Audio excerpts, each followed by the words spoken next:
दोस्तों recently exam के अंदर clause, compound sentence, complex sentence, इन पे बेस्ड क्वेश्चन बहुत आ रहे हैं। तो हमने सोचा क्यों ना आपको भी इससे अपडेट करा दिया जाए, ताकि एग्जाम में अगर आपके इस पे बेस्ड कोई भी क्वेश्चन आए तो आप आसानी से बना पाए और छोड़कर ना आए। वीडियो को बहुत ही डिटेल में बनाया गया है और साथ ही जो भी पुराने एग्जाम में क्वेश्चन आ चुके हैं वो भी हमने सॉल्व कराए हैं। तो आइए मेरे साथ देखिए इस वीडियो को। Welcome to our channel dear sir.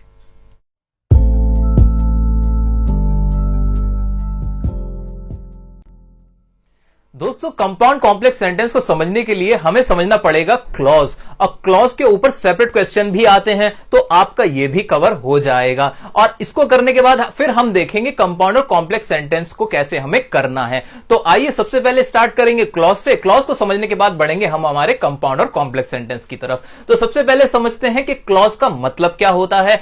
CLAUSE clause. Sir इसका मीनिंग होता है, ये एक ग्रुप होता है वर्ड्स का जिसके अंदर एक सब्जेक्ट और एक वर्ब होनी मैंडेटरी होती है। यानी एक सब्जेक्ट होगा और एक वर्ब होगा, और ये ग्रुप हम कह देंगे इसको क्लॉज। जी हां। अब एक बात और समझिए, क्या इसका अपने आप में कोई मीनिंग भी होगा? जी हां, इसका कोई मीनिंग जरूर होगा, यानी ये मीनिंगफुल भी होगा। ओके, अब एक एग्जाम्पल देखते हैं, फिर ज्यादा बात समझ में आएगी। एग्जाम्पल जैसे है हमारा, ही लाफ्स, वह हंसता है। इसका मतलब क्या हुआ कि एक ये रहा मेरा सब्जेक्ट और लाफ मेरा ये रही वर्ब, तो यानी ये क्या हो गया, हमारा एक क्लॉज हो गया। अच्छा, अब मैं आपसे कहता हूं कि ही लाफ्स तो एक सेंटेंस हुआ ना, तो ये क्लॉज क्या है? क्लॉज नहीं समझ में आया। मुझे तो बड़ी दिक्कत आई थी सर जब मैंने पढ़ा था इसको, लेकिन ये दिक्कत अब आपको बिल्कुल नहीं आने वाली। सर सेंटेंस में और क्लॉज में डिफरेंस ये होता है कि जो सेंटेंस होगा ना हमारा, उसके अंदर क्लॉज हो सकते हैं, उसके अंदर क्लॉज हो सकते हैं। यानी मैं कह सकता हूं कि एक सेंटेंस के अंदर क्लॉज तो मैंडेटरी होता है, लेकिन क्लॉज के अंदर सेंटेंस नहीं होता। इसका मतलब यह हुआ कि क्लॉज सबसे छोटी यूनिट है, यानी बहुत सारे क्लॉज से बनकर एक सेंटेंस बनता है। छोटे छोटे क्लॉजेस से बनकर एक सेंटेंस बनता है। अब मेन डिफरेंस क्या है सेंटेंस और क्लॉज में, वो देखो। मेन डिफरेंस ये होगा कि जो भी हमारा सेंटेंस होगा ना, वो हमें पूरी कंप्लीट इंफॉर्मेशन देगा, कंप्लीट थॉट देगा। यानी जो कहने वाला कहता है वो हमें पूरी बात समझ में आ जाती है, क्योंकि उसके अंदर एक से ज्यादा क्लॉज भी हो सकते हैं। लेकिन जो हमारा क्लॉज होगा ना, तो जरूरी नहीं है, क्या जरूरी नहीं है कि हमारा जो क्लॉज होगा उससे हमें पूरी थॉट पता चल जाए, पूरा हमें अंदाजा हो जाए कि सामने वाला कहने वाला क्या कहना चाह रहा है। तो ये तो डिफरेंस था हमारे सेंटेंस और क्लॉज में। अब हम इसे एग्जाम्पल की मदद से और देख लेते हैं। मैंने आपके लिए एक एग्जाम्पल लिखा, I remember what you said yesterday. What you said yesterday. बहुत आराम से देखेंगे हम और इसको समझने की कोशिश करेंगे कि क्लॉज क्या होता है। जब तक ये क्लियर नहीं होगा तो हम आगे नहीं बढ़ेंगे। ओके, आई रिमेंबर अपने आप में एक सेंटेंस लग रहा है ना, जिसे अब तक आप सेंटेंस कहते थे, लेकिन वो असल में सेंटेंस नहीं हुआ करता था, वो होता था हमारा क्लॉज। आगे देखिए, व्हाट यू सेड यस्टरडे, ये एक अपने आप में सेंटेंस है। व्हाट यू सेड यस्टरडे, क्या मैं कह सकता हूं कि ये दो सेंटेंस है? नहीं, ऐसा तो मैं बिल्कुल नहीं कहूंगा। लेकिन अब हमने पढ़ा क्लॉज। ये क्लॉज में क्या होता है, कम से कम एक सब्जेक्ट होता है और एक वर्ब होती है। ये रहा सब्जेक्ट, ये रही वर्ब, और ये रहा सब्जेक्ट और ये रही वर्ब, है कि नहीं? बिल्कुल सही बात। तो यहां अब मैं कहूंगा कि यहां एक क्लॉज ये रहा और एक क्लॉज ये रहा, जिससे मिलकर मेरा पूरा सेंटेंस बन गया। तो यानी अब मुझे क्लियर हो गया कि क्लॉज क्या होता है। क्लॉज एक सबसे छोटी यूनिट होती है एक सेंटेंस की, या कोई भी बात कहने की एक सबसे छोटी यूनिट क्या होगी, हमारी क्लॉज होगी, जिससे मिलकर एक सेंटेंस बनता है। अब हमें पूरा एक क्लियर आइडिया हो चुका है क्लॉज के बारे में। अब एक इंपॉर्टेंट बात जो आप लिख लोगे, हमेशा याद रखोगे, क्या कि जो हमारा क्लॉज होगा ना, वो ऐसा नहीं है कि कभी भी हमें पूरी इंफॉर्मेशन देगा ही नहीं। कुछ क्लॉज हमारे ऐसे होते हैं जिनको हमें देखने भर से ही पूरी इंफॉर्मेशन का पता लग जाता है, यानी वो अपने आप में कंप्लीट होते हैं। इसके बारे में चर्चा हम आगे की वीडियो में अभी हम करने वाले, वीडियो को एंड तक देखना आपके लिए जरूरी है। फिलहाल अभी हमने समझ लिया कि क्लॉज का मीनिंग क्या होता है। अब हम बढ़ने वाले हैं टाइप्स ऑफ क्लॉज की तरफ, कि क्लॉज के कितने टाइप होते हैं। Friends, now it's time to categorise the clause. Clause को हमने दो कैटेगरी में कैटेगराइज किया हुआ है। कौन कौन सी? एक तो इंडिपेंडेंट क्लॉज और एक होता है हमारा डिपेंडेंट क्लॉज। इंडिपेंडेंट क्लॉज के नाम से ही पता चल रहा है कि इंडिपेंडेंट क्लॉज वो क्लॉज हुआ जो किसी पे डिपेंड नहीं है, यानी जो एक पूरा क्लॉज है ना वो अपने आप में ही कंप्लीट है। उस क्लॉज को पढ़ते ही हमें समझ में आ जाता है कि पूरी बात है क्या, आगे पढ़ने की कोई जरूरत नहीं बचती, पूरी डिटेल मिल जाती है हमें। एग्जांपल से समझते हैं, जैसे मैंने आपसे कहा our planets revolve around the sun. अब ये पूरी एक बात में समझ में आ गई ना, हाँ भाई हमारे जो प्लैनेट्स हैं वो सन के अराउंड घूमते रहते हैं, चक्कर लगाते हैं। अब कुछ और पूछना बाकी है? नहीं, इसमें हमें पूरी बात समझ में आ गई। ऐसे कोई और एग्जांपल हो सकता है? हाँ हो सकता है। जैसे मैं कहूं कि my sister lives in Delhi, जो मेरी सिस्टर है दिल्ली में रहती है, तो ये एक ही क्लॉज है ना, इसमें कोई दो क्लॉज तो नहीं है, एक ही सब्जेक्ट है, एक ही वर्ब है। वो पहले वाले एग्जांपल में भी एक ही सब्जेक्ट था आवर प्लैनेट्स, और रिवॉल्व एक ही वर्ब था, एक ही सब्जेक्ट एक ही वर्ब, लेकिन बात पूरी कंप्लीट हो गई। अब ये बात हमें अच्छे से तब समझ में आएगी जब हम समझेंगे डिपेंडेंट क्लॉज को। अब डिपेंडेंट क्लॉज वो क्लॉज होता है जो अपने आप में कंप्लीट नहीं होता, बल्कि इसे जरूरत होती है और दूसरे क्लॉज की पूरा एक सेंटेंस बनाने के लिए। अब उसके एग्जाम्पल क्या हो सकते हैं? जैसे मैंने कहा हु इज इंटेलिजेंट, कि जो इंटेलिजेंट है। अब कौन इंटेलिजेंट है मुझे नहीं मालूम। ऐसे मैंने कहा दैट इज बेस्ट सेलर, कि ये बेस्ट सेलर है, लेकिन दैट यहां सब्जेक्ट हुआ, इज यहां वर्ब हुई, लेकिन फिर भी बात पूरी कंप्लीट नहीं हुई कि ये बेस्ट सेलर, लेकिन कौन है क्या है हमें नहीं मालूम है।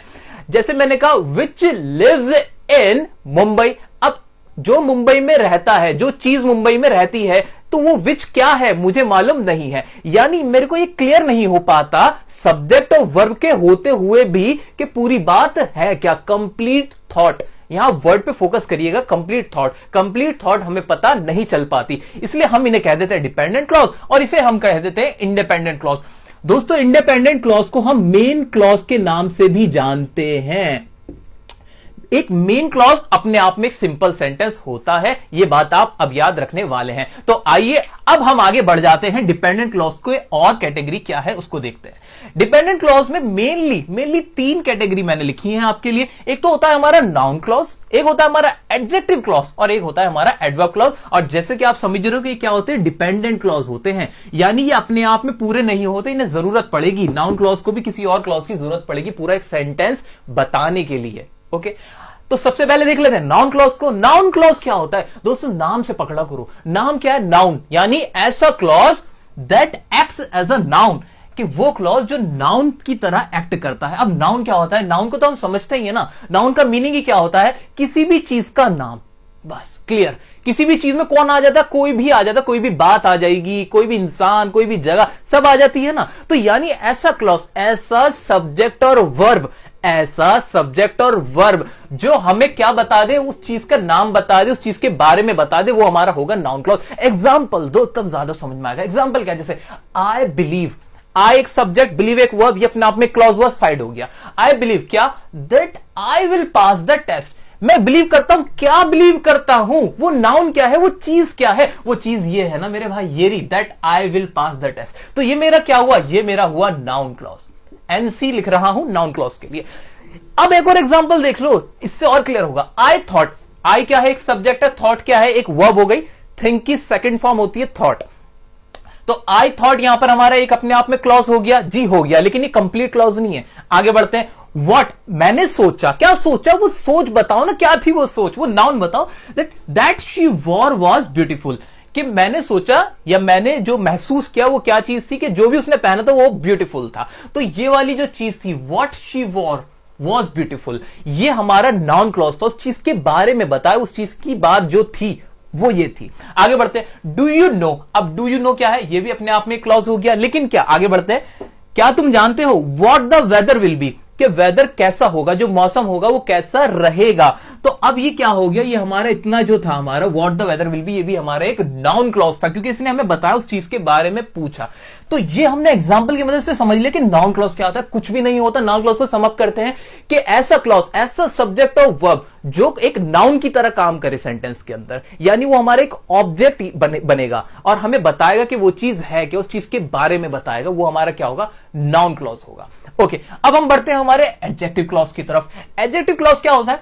जैसे कि इसके नाम से ही पता है, कोई ज्यादा सोचने की जरूरत ही नहीं है। Adjective clause that acts as an adjective, कि जो हमारा एडजेक्टिव की तरह एक्ट करेगा। एडजेक्टिव क्या होता है आपको पता ही है, एडजेक्टिव होता है किसी भी चीज की खासियत, यानी ऐसा कोई सब्जेक्ट, ऐसी कोई वर्ब जो मिलकर ऐसा दिखाएं कि जो दूसरा हमारा क्लॉज है ना उसकी विशेषता बताएं, उसकी खासियत को बताएं, उसको हम बोल देंगे एडजेक्टिव क्लॉज। यही बात है ना, क्लियर। एग्जाम्पल देखो और अपने मन से सोचो मेरे बताने से पहले कि यहां पे एडजेक्टिव क्लॉज कौन सा है। आओ, the boy who you saw at the bus stop committed a robbery.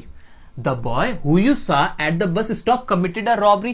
अब यहां पर एक जो लड़का था उस लड़के की खासियत किसने बताई?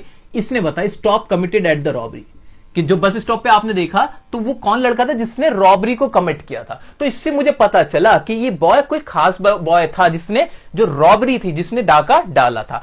आते हैं हमारे नेक्स्ट एग्जांपल की तरफ। The girl who is leading the parade is my best friend. Girl तो यहां पर ठीक था, who is leading the parade भी ठीक था, लेकिन क्या था कि ये हमारी बेस्ट फ्रेंड थी, कौन सी, जो लीड कर रही थी परेड को। तो यहां पर हमारा ये क्या हुआ, ये हमारा एडजेक्टिव क्लॉज। आगे बढ़ते हैं, ऐसे ही हमारा नेक्स्ट है, can you see the bird that is on the fence. अब ये that is on the fence जो है ये इस बर्ड को खास बना रहा है। बर्ड तो नॉर्मल थी, can you see the bird, ये हमारा यू तो सब्जेक्ट हुआ, सी हमारी एक वर्ब हो गई, ठीक है, ये हमारा एक क्लॉज हो गया था, हमें समझ में आ गया था। लेकिन that is on the fence, कि जो फेंस पर है, इससे हमें पता चला एक ये हुआ हमारा सब्जेक्ट, इज हुई हमारी वर्ब, ठीक है, ये हमारे एक अलग क्लॉज हो गया। लेकिन इस क्लॉज ने हमें बता दिया कि वो जो बर्ड थी ना वो फेंस पे बैठी हुई बर्ड के बारे में बात कर रहा है, यानी वो एडजेक्टिव बताना चाह रहा है। तो दोस्तों ये थे हमारे एडजेक्टिव क्लॉज। अब हमारा बचता है एक आखिरी एडवर्ब क्लॉज, जो मेन क्लॉज है उनमें एक एडवर्ब क्लॉज बचता है। एडवर्ब क्लॉज को अब हम देखेंगे। दोस्तों अब हम बढ़ते हैं हमारे लास्ट टाइप की तरफ। लास्ट टाइप है हमारा एडवर्ब क्लॉज। अब एडवर्ब क्लॉज यानी एडवर्ब जिसके अंदर होगी, यानी सब्जेक्ट और वर्ब ऐसा होगा जो कि एक एडवर्ब की तरह काम करेगा सेंटेंस के अंदर, वो हमारा होगा एडवर्ब क्लॉज। लिखा हुआ है that acts as an adverb. अब एग्जांपल की मदद से इसको और क्लियर करते हैं। आपका एग्जांपल क्या है, शी लाइक्स, वह पसंद करती है। क्या पसंद करती है, कैसे पसंद करती है, ये देखना पड़ेगा। कैसे पसंद करती है, she likes the red car को पसंद करती है मोर देन हर हस्बैंड, कि अपने हस्बैंड से भी ज्यादा। अब यहां जो हस्बैंड से भी ज्यादा, ये जो हमारा क्लॉज है इसने हमें बताया कि उसकी पसंद किस तरह से, कैसे वो पसंद कर रही है उसको, यानी ये हमारा जो क्लॉज बना ये हो गया हमारा एडवर्ब क्लॉज। अब ऐसे ही हमारा नेक्स्ट एग्जांपल है, ही इंजॉयड द पार्टी, उसने पार्टी इंजॉय की, लेकिन कैसे की, वो ऐसे की, मोर देन यू डिड, आपसे ज्यादा इंजॉय करी उसने। तो ये हुआ हमारा एडवर्ब क्लॉज यहां पे। अब एक और है हमारा, whether you like it or not you have to go. You have to go तो क्लियर है कि आपको जाना ही है। कैसे जाना है, weather you like it or not, चाहे आपको पसंद हो जाना या पसंद ना हो, आपको जाना ही है। तो यहां पर ये हमारा जो हुआ ये हमारा रहा एडवर्ब क्लॉज। अब हमने सारे क्लॉज को देख लिया है और अब उनके हम एक्सरसाइज करेंगे। उससे पहले कुछ हिंट दे देता हूं आपको। जैसे हमारा नॉन क्लॉज हुआ, जैसे हमारा वर्ब क्लॉज, एडवर्ब क्लॉज हुआ या एडजेक्टिव क्लॉज हुआ, इन तीनों के अंदर ही नाउन वाले में नाउन का इस्तेमाल ज्यादा होगा, एडवर्ब वाले के अंदर एडवर्ब का इस्तेमाल होगा, जैसे दो, ऑल्दो, एज, सून, आफ्टर वगैरह इनका इस्तेमाल होगा। और जो हमारा एडजेक्टिव होगा उसके अंदर ज्यादातर रिलेटिव प्रोनाउन होगी। रिलेटिव प्रोनाउन जैसे आप समझते हो who, that, home, which ever, ये वाले वर्ड ज्यादा आएंगे। मोस्टली इसी से स्टार्ट हो रही हुई आपको मिलेगी, तो आप समझ जाना कि ये कौन सा है। तो अब देखते हैं हम हमारी एक्सरसाइज। आपको इसमें पहचानना है कि कौन सा टाइप ऑफ क्लॉज यूज किया गया है। तो पहला है हमारा, चूज द गिफ्ट फॉर हुम एवर यू वॉन्ट, कि आपको गिफ्ट चूज करना है किसके लिए, किसके लिए बात हो रही है यहां पे, यानी नाउन पूछ रहा है वो। तो यहां से मुझे पता चल गया कि ये कौन सा है मेरा, ये है मेरा नाउन क्लॉज। अब बढ़ते हैं हम अपने अगले एग्जाम्पल की तरफ। अगला है, the book that is on the table. अब जो वो बुक थी that is on the table से मेरे को समझ में आया कि ये कोई विशेष बुक है, कोई स्पेसिफिक बुक है। और ये वाला कौन सा क्लॉज हो जाएगा हमारा, ये वाला हमारा हो जाएगा एडजेक्टिव क्लॉज। तो इसको यहां देखते ही मैं पहचान गया कि कौन सा था, एडजेक्टिव क्लॉज। अच्छा दोस्तों, ये एग्जाम में आते हैं, इसी तरह पूछता है एग्जाम में, आपको एक सेंटेंस दे देगा और आपसे पूछेगा कि बताओ कौन सा क्लॉज है। थर्ड है हमारा, माई greatest asset is hard work, कि मेरा जो ग्रेटेस्ट असेट है, जो सबसे बड़ा मेरा असेट है, मेरी संपत्ति है, वो है मेरा हार्डवर्क। अब यहां पे वो चीज का नाम ही तो पूछा, यानी वो नाउन पूछा है, तो ये भी हमारा क्या हो जाएगा, नाउन क्लॉज। एनसी का मतलब हुआ नाउन क्लॉज। अगले की तरफ बढ़ते हैं। We can swim in the pool, हम पूल के अंदर स्विम कर सकते हैं। कब कर सकते हैं, कैसे कर सकते हैं? As soon as we put on plenty of sunscreen. As soon as, जैसे मैंने आपको हिंट भी दी थी कि एडवर्ब के अंदर एडवर्ब यूज हो रही होंगी, एडजेक्टिव के अंदर एडजेक्टिव यूज हो रही होंगी, तो यहां पर ये एज सून एज एक एडवर्ब है कि नहीं, हैगी। और मेरे को समझ में भी आ गया कि वो स्विम करने का तरीका बता रहा है। स्विम तभी करोगे जब आपने सनस्क्रीन लगा रखे हो, तो ये हो जाएगा हमारा एडवर्ब क्लॉज। अगले सेंटेंस की तरफ बढ़ते हैं हम। What Lata said made her friends cry, उसके जो फ्रेंड्स थे उसको उसने रुला दिया। कैसे रुला दिया? क्या? What लता said, जो लता ने कहा। तो जिस चीज के बारे में बात हुई, जो चीज है, वो चीज क्या है? वो ये है What लता said। तो ये हुआ हमारा एक नाउन, और नाउन क्लॉज ये हमारा आंसर इसका हो जाएगा। अच्छा, ऑप्शंस भी नहीं देखने की जरूरत है, सब कुछ क्लियर है। आगे बढ़ते हैं। The lady who is in blue dress, अब इसका आंसर मैं नहीं बताऊंगा, आप खुद कर लोगे। मुझे उम्मीद है कि आप समझ गए हो कि इसका आंसर क्या है। तो ये हमने देखी एक्सरसाइज। अब एक मोस्ट इंपॉर्टेंट क्वेश्चन जो अभी रिसेंटली एग्जाम में आया है इसी पैटर्न बेस पे, वो मैं आपसे डिस्कस करना चाहता हूं। जैसे कि आपकी स्क्रीन पर क्वेश्चन आ ही गया है। क्वेश्चन लिखा हुआ है We left for the airport as soon as the taxi arrived, और इसके अंदर as soon as the taxi arrived को अंडरलाइन भी कर दिया। as soon as मैं समझ गया क्या है, एक एडवर्ब है, यानी ये हो ना हो एडवर्ब क्लॉज है। तो इसका आंसर मुझे पता ही था, फिर भी ऑप्शन देखने की जरूरत तो नहीं थी, लेकिन देख लेते हैं। तो इसका आंसर हो जाएगा सी, एडवर्ब क्लॉज इसका करेक्ट आंसर है। अब एग्जाम में बैठे हुए आपको ज्यादा कुछ सोचना नहीं है, सेंटेंस पढ़ो और उसका टाइप को पहचान के आंसर दे दो। तो दोस्तों अब ये हमने सीख लिया है। अब जिसके लिए हमने ये सब सीखा था वो पढ़ने हम जा रहे हैं। तो आइए पढ़ते हैं कंपाउंड, कॉम्प्लेक्स और सिंपल सेंटेंस। दोस्तों अब हम पढ़ने जा रहे हैं सेंटेंसेस के टाइप। सेंटेंसेस के ना मेनली 3 टाइप होते हैं। उसमें पहला है हमारा सिंपल सेंटेंस। सिंपल सेंटेंस कुछ नहीं है, बस एक इंडिपेंडेंट क्लॉज होगा, यानी एक इंडिपेंडेंट क्लॉज जो होगा वो ही पूरा हमारा कहलाया जाता है सिंपल सेंटेंस। उसके अंदर ही पूरी बात हो जाती है। अब उसके कुछ एग्जांपल देख लेते हैं। सिंपल सेंटेंस के एग्जांपल क्या हो सकते हैं? जैसे आई कैन स्पीक इंग्लिश। अब इसके अंदर एक सब्जेक्ट था, एक वर्ब थी, और पूरी बात भी समझ में आ गई। आई कैन स्पीक इंग्लिश का मतलब क्या हुआ? मैं इंग्लिश बोल सकता हूं, यानी आपको पूरी थॉट, मैंने जो मेरी थॉट थी ना, थॉट मेरी सोच, वो मैंने आप तक पहुंचा दी कि जी मैं इंग्लिश बोल सकता हूं। आओ अगले सेंटेंस में आओ। आई एम हैप्पी, इसके अंदर भी एक सब्जेक्ट, एक वर्ब, एक क्लॉज हुआ, और कैसा क्लॉज है? इंडिपेंडेंट क्लॉज है ये। इसको किसी और क्लॉज की जरूरत नहीं है अपनी बात पहुंचाने के लिए। आई एम हैप्पी का मतलब मैं खुश हूं, बात खत्म। मैं यही तो कहना चाहता हूं कि इस वक्त मैं खुश हूं। आ जाओ अगले सेंटेंस पे। शी क्राइज, इसके अंदर भी एक सब्जेक्ट और एक वर्ब, वह रोती है, बस बात खत्म हो गई। यानी एक क्लॉज है इन सब में, देखो गौर से देखो, एक एक क्लॉज है और एक ही क्लॉज में पूरी बात खत्म हो जाती है। इसे हम कहते हैं सिंपल सेंटेंस। अब आगे बढ़ते हैं हमारे दूसरे टाइप की तरफ। दूसरा टाइप क्या है हमारा? Compound sentence. कंपाउंड सेंटेंस में क्या होता है? 2 या 2 से ज्यादा इंडिपेंडेंट क्लॉज होते हैं। सिंपल में एक था, लेकिन कंपाउंड में 2 होते हैं। 2 या 2 से ज्यादा इंडिपेंडेंट क्लॉज होंगे और जो आपस में ना कोऑर्डिनेट करेंगे। कोऑर्डिनेट का मतलब उनका आपस में कोई ना कोई रिश्ता होगा। अच्छा, यानी इनका आपस में कोई रिलेशन होगा। 2 इंडिपेंडेंट क्लॉज हुए, उनका आपस में कोई कोऑर्डिनेशन हुआ, और साथ में याद रखना इनके बीच में या तो कॉमा लगा होगा, या कोई सेमीकोलन होगा, या फिर कोई कंजंक्शन यूज होगी। कंजंक्शन जैसे बट, ऑल्सो, एंड, इनका इस्तेमाल किया गया होगा इन दोनों को जोड़ने के लिए। अब ये बातें तो समझ लिया, अब एग्जांपल से इसको और क्लियर करते हैं कि हम क्या कहने की कोशिश कर रहे हैं। तो आइए कंपाउंड सेंटेंस को पढ़ लेते हैं। एग्जांपल है हमारा, I want to go to work. अब ये पूरा जो क्लॉज है ये एक अपने आप में क्लॉज है, एक सब्जेक्ट ये रहा, एक वर्ब ये रही, ठीक है। I want to go to work, मैं काम पे जाना चाहता हूं, okay. But I am tired, ये हुई हमारी कंजंक्शन, और यहां कॉमा लगाना जरूरी होता है। And I am tired, I am tired अपने आप में एक सब्जेक्ट ये रही, एक वर्ब ये रही, ये एक और अपने आप में इंडिपेंडेंट क्लॉज था। तो मैंने देखा ये 2 इंडिपेंडेंट क्लॉज हुए, आपस में इन्हें बट ने और कॉमा ने जोड़ दिया, और तब जाके इसका पूरा मीनिंग निकल गया। तो इस तरह से हमने देखा ये था हमारा इंडिपेंडेंट क्लॉज 2, और जिसको हम बोल सकते हैं कंपाउंड सेंटेंस। अगला कंपाउंड सेंटेंस का एग्जांपल क्या है?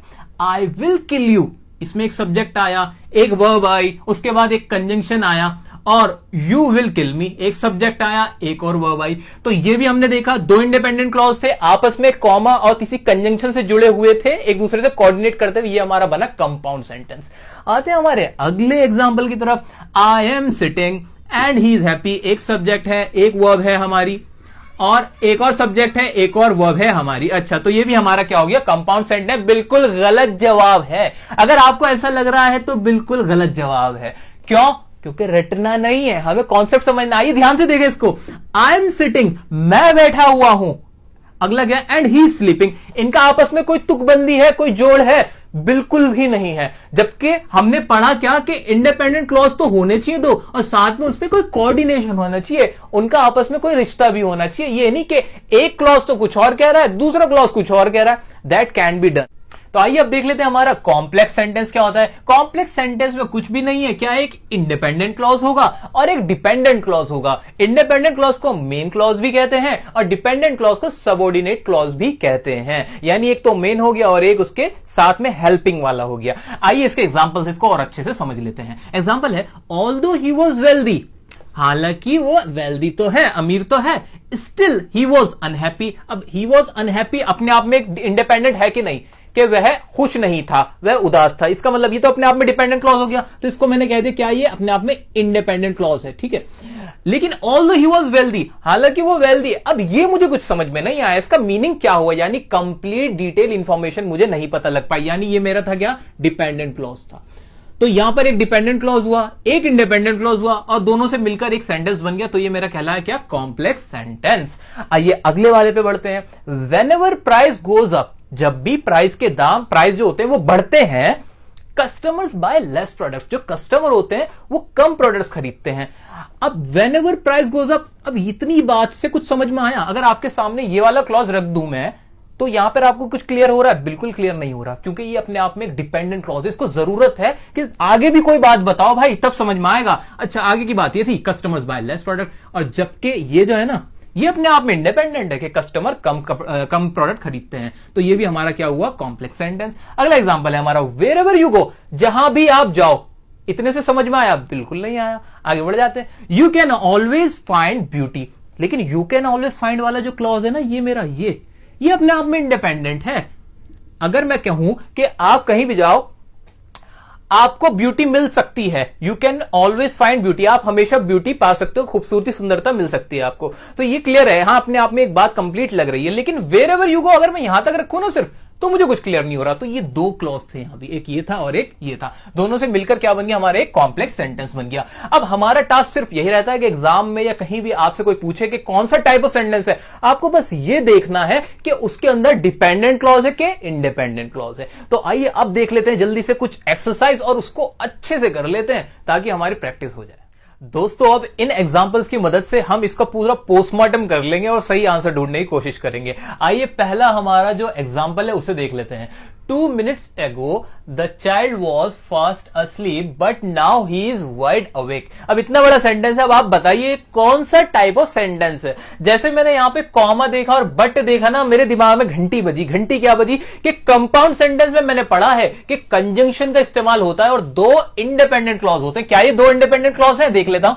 2 minutes ago the child was fast asleep, यहां एक सब्जेक्ट आया, एक वर्ब आई, एक क्लॉज हो गया और ये अपने आप में इंडिपेंडेंट है। अगला लिख लेते हैं, now he is wide awake, ये अपने आप में इंडिपेंडेंट है। हाँ बिल्कुल इंडिपेंडेंट है, केवल जगह हुआ है तो कोई दिक्कत नहीं आई मेरे को ये देखने में कि कौन सा टाइप ऑफ सेंटेंस था। मैंने कहा जी ये तो होगा कंपाउंड, क्योंकि मुझे इसका रूल पता था और मैंने इसको देख लिया। तो ये हो गया हमारा कंपाउंड सेंटेंस। ओके, क्लॉज नहीं होगा, सेंटेंस होगा। आगे बढ़ते हैं। नेक्स्ट है हमारा, I guess she just does not respect you. अब आई गेस जो है मेरा, आई गेस के मैं अनुमान लगाता हूं, मेरा ख्याल है। अब उसको आप जरा गौर से देखिए, क्या ये अपने आप में इंडिपेंडेंट है? बिल्कुल नहीं है। क्या अनुमान लगाते हो ये तो बताओ। तो ये तो हो गया हमारा डिपेंडेंट यानी सबऑर्डिनेट। और अगला कौन सा? She just doesn't respect you. वो जो लड़की है ना वो आपकी जरा भी इज्जत नहीं करती, रिस्पेक्ट नहीं करती। क्यों नहीं करती वो हमें नहीं पता, करनी चाहिए।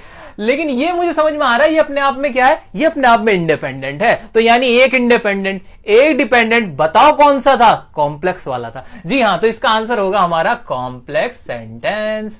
आगे बढ़ते हैं हमारे अगले एग्जाम्पल की तरफ। व्हेन ऑल एल्स फेल्स, एक ही अपने आप में मुझे क्लॉज दिख रहा है, ठीक है, लेकिन मुझे ये नहीं समझ में आ रहा कि कहना क्या चाहता है। व्हेन ऑल एल्स फेल्स, जब सब कुछ फेल हो जाए। अरे क्या सब कुछ? पूरा कंप्लीट नहीं है, यानी ये कैसा हुआ हमारा, ये हुआ हमारा डिपेंडेंट क्लॉज। और आगे बढ़ते, रीड द यूजर मैनुअल, ये समझ में आ रहा है कि यूजर मैनुअल पढ़ो, यानी एक डिपेंडेंट है एक इंडिपेंडेंट है, तो ये हमारा कौन सा हो जाएगा, ये भी हमारा हो जाएगा कॉम्प्लेक्स सेंटेंस। आगे बढ़ते हैं, अगला मुझे लग रहा है आप कर पाओगे, बहुत आसान है दोस्तों, जरा सा गौर करना है और आपको समझ में आ जाएगी बात। It was Sam who paid for the drinks, वो सैम था, ये तो मुझे समझ में आ गया क्या कि ये तो इंडिपेंडेंट है, कि वैसे सैम था, जो भी था वो व्यक्ति वो सैम था, ठीक है। Who paid for the drink, जिसने ड्रिंक्स के लिए पे किया। अब ये वाला जो क्लॉज है ना, ये मुझे क्लियर नहीं हो रहा कि जिसने ड्रिंक्स के लिए पे किया। अगर मैं इसे अलग देखने की कोशिश करूं, सिर्फ इतना देखूं, तो मुझे कोई बात समझ में आ रही है क्या। यहां पे आप ये कट लगाओ, अब फिर इसको पढ़ने की कोशिश करो, क्या आपको कंप्लीट बात समझ में आ रही है कि सामने वाला क्या कहना चाह रहा है। बिल्कुल नहीं आ रही, यानी एक इंडिपेंडेंट दूसरा डिपेंडेंट जब साथ में मिल जाएंगे तो कर देंगे कॉम्प्लेक्स सेंटेंस। तो ये हुआ हमारा कॉम्प्लेक्स सेंटेंस। आगे बढ़ते हैं हम अपने अगले क्वेश्चन की तरफ। We met few people who speak English, हम कुछ लोगों से मिलते हैं। तो ये वाला जो था ना, ये तो मुझे ये लगा मेरे को इंडिपेंडेंट है कि हाँ भाई हम कुछ लोगों से मिलते हैं, मिले, we met, okay, who speak English, जो इंग्लिश बोलते हैं। लेकिन ये जो आ गया ना हु स्पीक इंग्लिश, अगर मैं इसको अलग से देखूं तो ये मुझे लग रहा है ये मेरा डिपेंडेंट है, इसलिए ये वाला आंसर भी हमारा क्या हो जाएगा, एक इंडिपेंडेंट दूसरा डिपेंडेंट, ये हमारा हो जाएगा कॉम्प्लेक्स सेंटेंस। अरे तो सारे कॉम्प्लेक्स निकल रहे हैं, लेकिन हमें इससे क्या लेना देना है कि कौन सा कॉम्प्लेक्स है कौन सा कंपाउंड, हमें तो अपना रूल देखना है। अब चाहे सारे कॉम्प्लेक्स आंसर हो तो सारे कॉम्प्लेक्स हो जाएंगे, कोई कंपाउंड होगा कंपाउंड हो जाएगा। अगला देख लेते हैं, Ravi can be rude at times but he is a nice boy. अब ये वाला जो सेंटेंस है ना, ये मुझे लग रहा है कि पूरा सही है, इंडिपेंडेंट है ये, क्या कि रवि ना कभी कभी ना क्या करता है, गुस्सा हो जाता है, रूड हो जाता है, ठीक है कोई बात नहीं। आगे बढ़ते हैं, ही इज अ नाइस गाय, ये भी अपने आप में पूरा है कि वह एक अच्छा व्यक्ति है। लेकिन ये बट क्या आया, ये कनेक्टर आ गया, कंजंक्शन आ गया, यहां पे एक मुझे दिख रहा है कॉमा भी आ गया। ये सारे रूल हमारे किसको फिल कर रहे हैं, कंपाउंड वाले को। तो हमें पता चल गया कि ये हो ना हो, ये तो है हमारा कंपाउंड सेंटेंस। आगे बढ़ लेते हैं, ऑल द स्टूडेंट्स लाफ्ड, सारे स्टूडेंट्स थे वो हंसे। कब हंसे, when the teacher cracked the joke, जब टीचर ने जोक सुनाया। तो मुझे समझ में आया कि ये भी एक क्या था, हमारा एक डिपेंडेंट क्लॉज था, इसलिए हमने इसको कह दिया ये हमारा कॉम्प्लेक्स सेंटेंस। अगले हमारे सेंटेंस की तरफ बढ़ते हैं, क्या है, she is an air hostess, वो एक एयर होस्टेस है। अब ये जो she is an air hostess है, क्या ये डिपेंडेंट है या इंडिपेंडेंट, आप बताओ। मैंने कहा कि वह एक एयर होस्टेस है, बात खत्म हो गई कि नहीं हो गई, हाँ खत्म हो गई। तो ये तो था हमारा इंडिपेंडेंट क्लॉज, एक इंडिपेंडेंट क्लॉज हो गया, दिमाग में रखो, एक हो गया कि नहीं हो गया। आगे बढ़ते हैं, देयरफॉर इसलिए, she has seen many places in the world, क्या ये अपने आप में इंडिपेंडेंट है, बिल्कुल है। और साथ में हमारे क्या लगा हुआ है, कॉमा भी लगा हुआ है, देयरफॉर भी लगा हुआ है। मुझे समझ में आया कौन सा है type of sentence, compound sentence. हो ना हो ये होगा हमारा कंपाउंड सेंटेंस। आगे बढ़ लेते हैं, हमारा लास्ट है, he killed the tiger easily. अरे ये क्या है, कुछ समझ नहीं आया, एक सब्जेक्ट है एक वर्ब है, बात खत्म हो गई, यानी ये कौन सा है, इंडिपेंडेंट क्लॉज है, और जिसे हम क्या कहते हैं, सिंपल सेंटेंस। तो ये वाला आंसर हमारा रहा सिंपल सेंटेंस। तो दोस्तों कितनी आसानी से, कितनी कॉन्सेप्चुअल तरीके से हमने इन सबके आंसर ढूंढने की कोशिश की है। मुझे उम्मीद है आपको ये बहुत अच्छे से समझ में आए होंगे। हमने इनके आंसर देखे और वो आंसर आए कैसे ये भी देखा। तो दोस्तों ये हमारी कोशिश थी, एक सच्ची कोशिश थी आपको टाइप्स ऑफ सेंटेंसेस समझाने की। आपको वीडियो कैसी लगी कमेंट में बताना बिल्कुल ना भूलिएगा, और अगर वीडियो पसंद आई हो तो लाइक, कमेंट और शेयर करना ना भूलना।